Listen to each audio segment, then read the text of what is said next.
संबंध माझं बी इकडं आहे तर तिकडं आहे तर ही घर माझं आणि ती घर जाता जाता भेटायचं. ती काय बोललं का तासातच फोन येतो. बाप्या लाज वाटता हराम करा तो असं बोलला तसं बोल आणि ते जाऊ द्या बोललो आता काय करायचं आपलं गेलंय तोंडात ते का करू आता का परत येते का हवेतनं काढून घेऊ का म्हणलं मागून.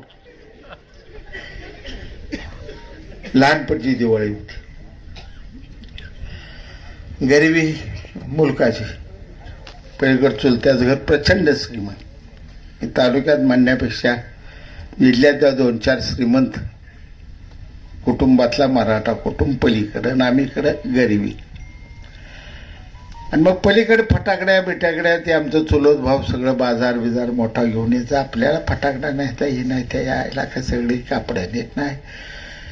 मग महिना 1.5 महिना दिवाळी असल्यानंतर मी एक प्लॅन केला. 10-12 पोरांची माझी टोळी केली तिने शाळेतली. कडून म्हणलं आपण एक काम करायचं. शाळा सुटली का लवकर जेवायचं पळत रानात जायचं. ज्या ज्या रानातल्या शेंगा निघाल्या त्या ज्या ज्या रानातला कापूस निघाला कापूस वेचायचा. शेंगा चाळायच्या शेंगा गोळा करायच्या आणि त्या आणून दुकानात विकायच्या. पैसे साठवायचं. कापडाला भिवत्यात आणि फटाकड्याला भिवत्यात. मग दररोज असा दादा पैसे गोळा करायचो 10-12 एक सरावण्या म्हणून पोरगो तो जेवढं जरा माझं दोस्त ती येणार. आमच्यापेक्षा शेंगा जास्त तीच गोळा करायचं. कापूस बी ज्यादा वाटाभर त्याचा ज्यादा असायचा. विकायचं तिथं ते फुटान घे थोडं म्हणणार. त्या मोठ्या गोळ्या द्या दुकानदाराला म्हणणार. डाळ द्या थोडं म्हणणार. आणि मेवा मिसळणार असं घेणार वाट्यात टाक खात. लगा सरावण्या का करतोय तू असं करू नको. तू पैसे खर्चायला लागला.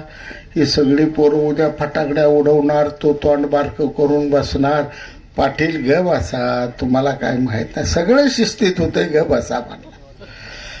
पहिली आंघोळी झाली. पाटा आंघोळी करून पळत गेलो आम्ही. कापडे बिपडे घातली. पिशवीने फटाकडे घातल्यावर मग ती गाडी घेतली. सगळी पोरं आली. मारते देवळापाशी. इथं कोण फटाके लावते तिथं लावते आटोबॉम्ब लावते. आणि चावडीच्या खिडकीवर किंवा कट्ट्यावर फटाक आटोबॉम्ब असा शहाजी पाटलानं लावला. आणि आता आपण लावला म्हणलं इकडे पळत जाणार का सरावण्या उठणार तिकडून तिथं पळत जाणार उभा राहणार. 10 दिवशी कसा सरावण्याचा आवाज आहे. आवाज कसा आहे सरावण्याचा हाय का कुणाचा आवाज आहे का असा लगा रे म्हणा पोटाला मारून रे आणलंय. हे बी तूच तुझ्या डावावर आता ह्याचा 7-12 करायला लागला. तसं या राजकारणात सरावण्या लय आहेत.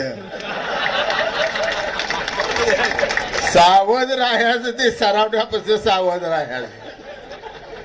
आता मी तात्या मतदारसंघात गेलो.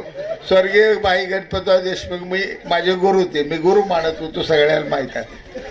पण मध्ये जगात योजना आली नाही ती आबासाहेबांनी त्यावेळी 72 साली आंदोलन केलं तर 74ला असं झालं. ते त्यातलंच आहे. जायला इकडे जाणार. तुझा जन्म किती साली एवढा सांगतो आला का म्हणलं. तुझा जन्म 96चा 74चा मेळावा नेमका कसा बैला बाळा सांगतो. तर भोले आहे राजकारणाचे सगळ्यात मोठे फसवे आहे. या ठिकाणी आतापर्यंत स्वातंत्र्यात अनेक ठिकाणी आपण फसलो. गावच्या वारणापासून फसत गेलो आपण ते दिल्लीच्या तख्तापर्यंत फसत गेलो.